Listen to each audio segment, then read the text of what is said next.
Knowing your limitations as a leader is crucial, because if you get burnt out, if you take on way too much, your team's going to see that and they're going to feel that pressure. They're going to feel that stress and that anxiety. It's going to bleed into the rest of your organization.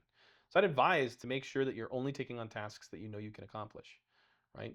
I say preach what you practice, not practice what you preach. More so that I'm only going to talk about the things I know I can actually do and accomplish within the time and the limitations that I have.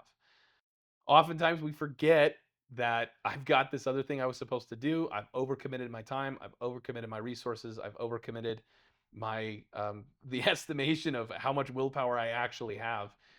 I'm a practicing minimalist. I think that you should be very focused on only doing the things that are going to be the most value, most meaningful, high leverage items. And so taking an approach with every task of defining who should do this, why this is important, and is this going to help me achieve my ultimate goal is crucial. Define what you should and shouldn't be doing and make a list. And anything that doesn't fit that mold, find somebody else who can take it on for you, or it's not that important and you just take it off the list altogether.